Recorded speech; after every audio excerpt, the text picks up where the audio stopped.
Lads, it's me, In Good Nick, back for another episode of This Week in Football!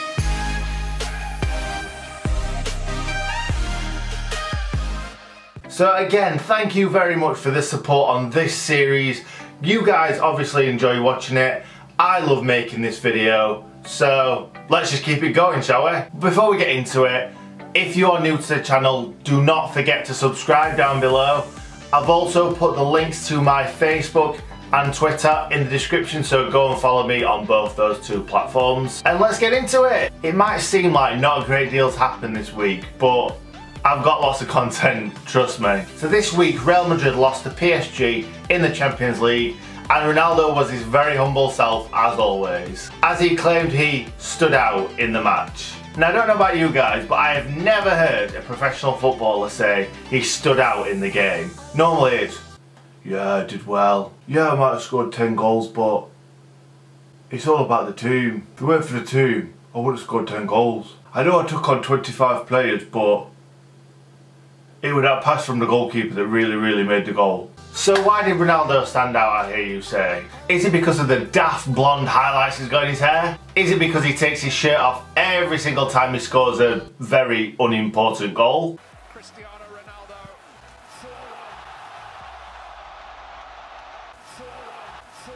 But either way, he's won 5 Ballon d'Ors. 5 Ballon d'Ors. But still can't beat Road to Shore in a penalty shootout.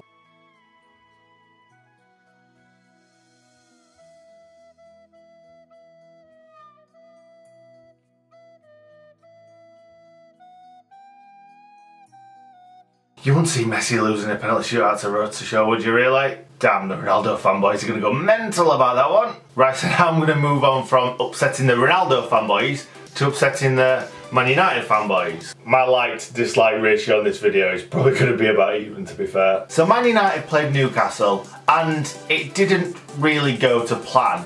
For Man United anyway. But believe it or not, that was not the most embarrassing thing that happened to Man United that day. Now, the United Stand, which is a Manchester United fan Twitter account, tweeted this.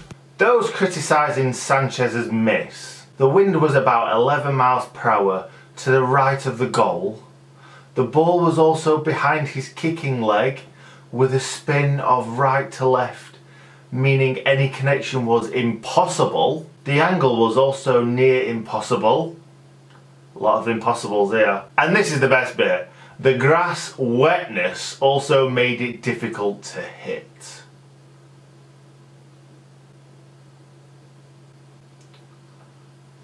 Okay. First of all, we've got the wind. Then we've got the position of the ball. Then we've got the spin of the ball. Then we've got the angle. And then we've got the grass wetness. I just give up. That's 5 excuses. 5 excuses why Alexis Sanchez couldn't put that chance away. But I think they forgot a couple more excuses that they could have easily used. Like, his boots were tied too tight, or he thought he saw a piano in the crowd and suddenly had an urge to play Glory, Glory Man United.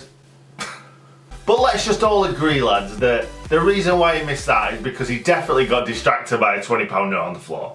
So moving on, we move on to, I think pretty much every video I put something about Sheffield United in it, and this is another part. And believe it or not, it's probably not what you're thinking. Not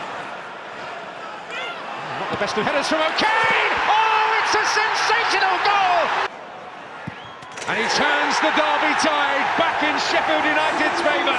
No, that's right, it's not about Billy Sharp scoring 2 goals against Leeds, but pretty enjoyable. It's about Mr. David Brooks, aka Sir David of Brooks. If you don't know who he is already, I've got a couple of videos on this channel about him, so I'll pop them in the description for you. But he's a rising star in the Sheffield United ranks. He got let go by Man City quite a few years ago, and we took him on, and he seems like he's just a little bit special, let's be honest. But just before the transfer window, he miraculously fell ill, which we all thought it was because they didn't want to get him injured right before moving on to bigger and better things. However, he actually had glandular fever, which, if you've had it before, you know about it. It's not a nice thing to have. and I believe it was his first game back for the under-23s against Hull. He didn't even play the whole match, he came on at half time and did this.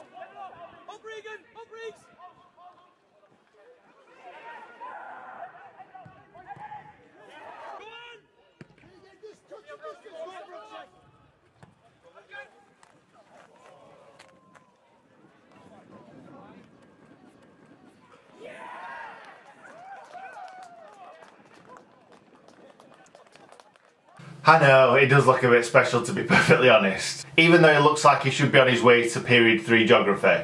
Right, so for this next bit we've got to move on over to the PC, because Grassroots Goals are looking for a team of football lookalike. First of all, I've got to say shout out to Grassroots Goals down in the description, but this video is not about recruiting lookalikes or anything like that for them. I stumbled across this and it was a picture of a Harry Kane lookalike.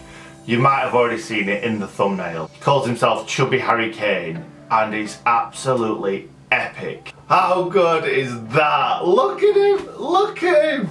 It looks exactly the same as Harry Kane. That is absolutely amazing. And he's wrote, if I had £1 for every time someone said you look like a Chubby Harry Kane, I would be as rich as you, pal. Legend, absolute legend. By the way, link to Twitter is down in the description. But then that brought me on to look in the comments. I'm not taking the mick out of these, I am just going through them just to show you because some are absolute peaches. This one, not so much. I'm going to rate them all out of 10. So first of all, Harry Kane, we've got to set the bar 10 out of 10 for Harry Kane. Then we've got Diego Costa. Because of the face, I would give him like an 8 or a 9, but the body is one skinny guy. So I'm going to give him sort of like a 6, 7, possibly a 7. We'll give him a 7. Neymar, 1.